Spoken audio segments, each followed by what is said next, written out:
Hello, Lars, and nice to meet you. Hi, Leo. Uh, Yeah, thank, same. thank you for your time because I guess it is a pretty rough moment and pretty exciting because like the major is coming. But first, for the people that might not know you, can you like present yourself? Yeah, my name is Lars Robl. I'm Danish.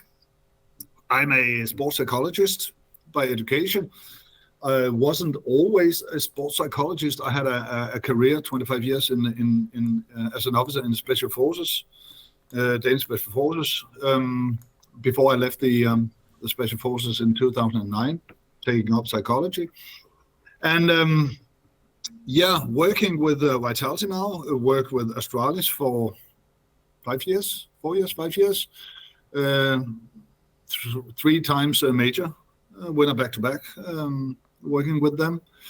I have a lot of other athletes from traditional sports, working with those.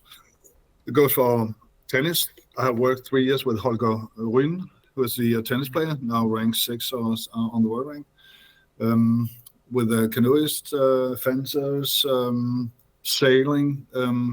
Yeah, a lot of, but again on the high level. So I draw a lot from traditional sports to esports and the other way around, eh? So and of course taking a lot from that, but also taking a lot from, especially when we're talking Counter Strike, taking a lot from my former background in the special forces. I've never played Counter Strike, but I played maps in Iraq and Afghanistan, and so So could you tell me like what brought you to esport? Because like even if there is like some obvious link between like Counter Strike and the army and maybe like sport and esports, but how do you have the idea like to come in this arena? in fact, it was my son who is now the director of performance in Ninjas in Pajamas. He's in NIP. Um, he was the one. He was not working with NIP at that time. It was many years ago. He said, Dad, why don't you go into esports, because it's growing, and when we're talking Counter Strike and with your background, not from the army but psychology and understanding what it takes to get a team to perform to its fullest, a high performance team. Why don't you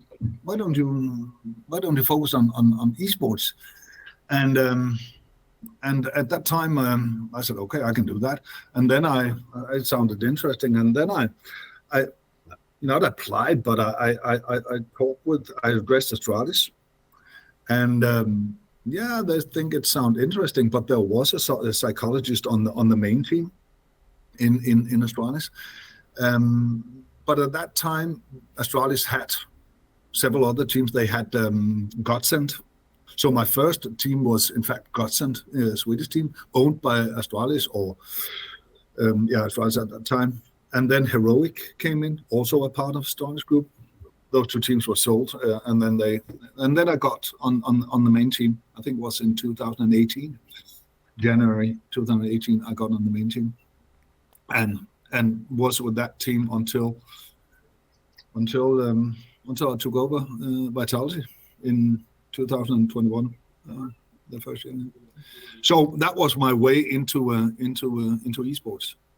And I think that most of the people will know like what the psychologist is in a like everyday life. But if we speak about like sport psychologist or sport psychologist, it's like maybe more mysterious.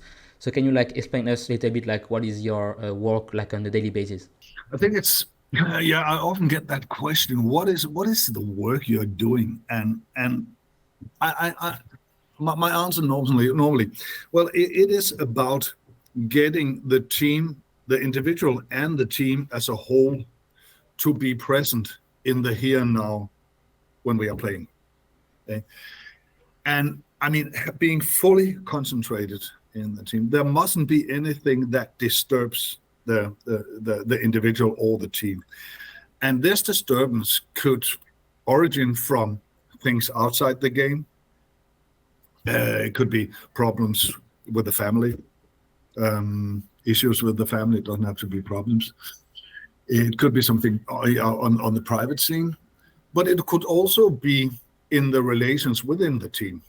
Because even though in this case, the team, this five guys, six with Danny, seven with Matt, even though they got the shared dream, they got the same goals. They're best comrades. They really like each other. There's also difficult feelings within the team, as in any other team, and that goes for jealousy, rivalry, and things like that. That can disturb things. So it's about what do you call it? It's about diffusing that at all times, because the thing is that, Leo, that you know better than I, that when we are playing, we gotta be totally focused. And I mean, we can't. I mean, there's so many decisions that has to be made in so short time that we can't be distracted. So that's why it's about. I mean, that's the main thing. One of the other things that I'm working with on the team is more on a structure basis, because with ref to my book and the way I work with the teams and individual, it all starts with a dream. The team has a dream, and in this case, right now, the dream on the short-term goal or the short-term dream is winning the major in Paris. That's of course a dream. And then this work, I mean, realizing the dream started. It started 1.5 years ago, but it really got focused by the start of January, where we had the boot camp, where we really got focused into the major. So my work is also what I call the performance model. To have this, it starts with the dream, and then we break the dream down in what I call different tracks, and that could be a technical track, tactical track, physical track, mental track, and also we have a cultural track, because we're cultural, where we break that down into, I'd call process goals, but we call it focal points. That's something that we decide ourselves. We decide ourselves what we work with on the mental side, and I'll come back to that when we work on the mental side. We also decide what's our focus on the technical training, the tactical training. What is that we are focusing on in order to achieve that dream? So creating that structure is also a huge part of my goal or my work, and we do that every half year, and then we revisit the structure and adjust it to the next level. But within the mental track, that is my primary track. I'm also down in the physical, where, because it's interconnected. It is, as I said, it's very much about helping the athletes or the players to be present in the here and now. It's also about controlling the tension. It could also be the anxiety and the pressure, dealing with that. And of course, we have a lot of tools in order to do that, where I build the competences of the players, because when things are going, I'm not in the booth, so I don't have a bag of magic dust that I can throw and then problems go away. So I have to build the competences for the players to deal with that themselves when they are in the game. So that's a huge part of my job. One of my big, not big, but more, some of jobs have also been developing Dan into his role as an in-game leader. He was a good leader. He is a good leader. But now we got 3 cultures mixing, interacting, and that also affects Dan's role as a leader. So we have worked a lot about that. We see leadership not as a position, but as a relation. I mean, if you don't have followership to your role as a leader, there's no leadership, and the other way around. So it's about giving followership and taking followership. So that understanding, we worked a lot of that with the team, so they get the joint understanding of that. That's really helpful. So can anyone be a leader like Dan, or does it need to be like practice a lot? No, I don't think I don't believe in the thing that you are born leader. I think leadership is something you can be taught, but there are people that have better preferences in order to take on that role, and Dan has that. I mean, Dan has that he can create followership. I mean, he's got that passion, he's got that energy, he's also got that authority that it takes to have that, to take the role as a leader. So no, I don't think that. I think that everybody can take up leadership, but on different levels. And I think it's also important that even though you don't have the role as the in-game leader, I mean, you got to take leadership of your own role. Right? ZywOo he's a gifted player, but he's got to take this leadership in his role also. Emil, there's leadership in his role. So this leadership changes once in a while. So you should be able to take upon yourself the leadership to a certain degree. But of course, Dan has the in-game leader role, and with the authority and the power that comes with that, and he's good at it. And I think you arrived in 2022, and then you have like a huge boot camp at the start of the year. So on which point Dan as a leader improved the most, in your opinion? I really think that within the since January, since the boot camp that we had in Denmark, where we let the plan, the structure towards the major, that's where he improved the most. Also because we had this talk about what is leadership in this team, how do we, so and again aligning expectations, right? So that then what is expected from me in this role, and the others, what do we expect from a leader, and then what followership? What's important for me? How can you give me followership to my role and the other role? So we had that discussion, and I think that set Dan more free in his role, so that he can use all his competences that he has, because he is gifted. When he's good, I don't think there's any better, because he can really get the full potential out of the team. But sometimes if he loses our confidence just for a short while, it has a huge effect on the team also. So it's this balance, but it's all about leadership followership. Right? So you just said that losing can affect the performance, but Vitality just won a competition like in Rio. So did it bring like a big boost to the team? Yeah, it did. Of course, it was a huge win. And of course, it boosted the confidence. But again, I would say it was according to the plan, and that was for me the most important thing. That the thing that we decided, the goals we set up in January, where we talked about, okay, we want to go from group stage into the what call it? I forgot the term.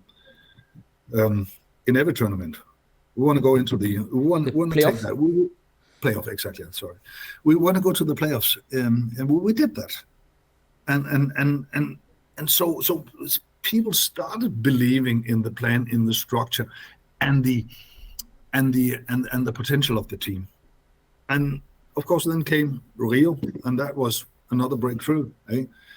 But then, I mean, we got to be very aware of now we're taking it's into a new setting. So we're talking very much, and we've talked about that for 2 years, for 1.5 years, that the transitions from one phase to another, that really demands awareness, because it isn't in the transition phases, like in football, like in soccer. It's in between the two halves that momentum can change, and that's same here. Going from group stage to playoff, going from one competition to another. That's where we have the awareness, and I mean, to be honest, now we as I hear from Danny, we got to focus on the new setting, So it's very much about, okay, now that was that. Okay, we got to be aware of now we're going into a new setting, and that's where we got. And I mean, that's where we are now. We have a good training up to this, and now we are together for the final preparation, and that's where we have the focus now. Yeah, and I think like every major is special, but this one is like even more special, It is. being in France, being 10 years. So how do you diffuse the situation? Like, do you say to the player it's like any other tournament because you don't want him to stress, or you need to focus even more? Yeah, you're touching on something really essential, Elio, and that when we had the boot camp in January, we had exactly that discussion. And my point, from my perspective, is, of course, there's pressure. It's not like any other. It's not like any other tournament. It is different because it's in. We are a French organization. The playoff is in France. It's the last CS:GO, so it is different. So, and we had a long, and that's quite important. We had a long discussion about what is our ambition. Are we? Is it okay if we reach the champion stage and let's see what it happens, or are we going? Do we dare to say that we want to win? Of course we want to win, and we decided on the. Of course we want to win. Of course our goal is to win the major, and then in order to do that, because we acknowledge, as you said, Leo, there's a lot of pressure. There's a lot of pressure. There's a lot of tension, more than normally. That's why it's not a normal tournament like any other major. So we had this basic discussion on okay, we could let the situation take control of us, or we could take control of the situation. So how do we take control of the situation so that we are running things, eh? And we have a lot of smaller things. It reaches from exposure to cold, breathing techniques, the way we focus, and all that. So there's a lot of small things that enables us to take control of the situation, and not the other way around. And then we'll see how far it reaches. And then I guess to finish the interview, I want to know more about your book that you just wrote. Can you tell me, like, I think like you are teaching so many things to the player and to everyone, but does like vitality of the player also teach you some stuff in return? Yeah, they do, yeah, absolutely. I mean, I really learn a lot from working closely to the athletes. That goes all the athletes. ZywOo is special, Dan is special, Loden is special, the two Danes are special. So I learned a lot from that, and also learning a lot working in this culture thing, a mixed culture, because my experience from working with Australis was one culture, one language, so that creates challenges that we have to overcome. And as I said, and also write in my book, it's not about adapting a Danish culture, a Danish way of doing things, or French or an Israeli one. No, we're gonna create a joint third structure culture, our culture. And how do you define what is culture? And that's also in the book. How do you work with culture? Because most people, both in sports and outside sports, think that changing the culture is that's almost impossible. It can't be done because it's in the curtain, it's in the walls, it's everywhere. No, it's not. I mean, it's about finding out what is culture, and culture comes from behavior. Behavior over time creates culture. So if we want to create a culture that supports the goals that we have, we need to talk behavior. What is that? What is acceptable? What's not acceptable in the behavior? And that's what we're doing. Right? And for that we have, and that's one of the things that's also in the book. It's also in the book. One of the things that I work with in Australis is this term "empty the backpack." Because it's about getting things set, talking about things that is difficult to talk about, not on the technical because that's easy, but in the relation between us in the team. Talking about envy, talking about mistrust, talking about trust, or whatever it is, getting that on the table. Because if we don't do that, it'll create fantasies, and it will make the teamwork difficult. So I worked with that for quite many years, but also in traditional sports, and it's really essential to be able to have the team in the here and now. So I think my time is done, and I don't want Sarah to like bite my hand. But do you have any last message of hope, like for the French community, like why Vitality is ready and can like perform well in the major in Paris? I think I was amazed when I went to Vitality from Start. I was amazed about the fan base and the power of the fans and the support of the fans. And also, it has been a difficult year for us last year, and with the fans still supporting. So I'm so grateful for the support of the fans. But I think that, we'll do our utmost, and I think that we are as well prepared as we can be for this. We learned a lot from last year. We learned from that. We changed that. We adopted that. And now, and again, let's see how far it brings us. But I think I'm confident. Thank you, wise word, and thank you for the community, and we will support you until the end. Thank you. Thanks a lot. Goodbye. Bye.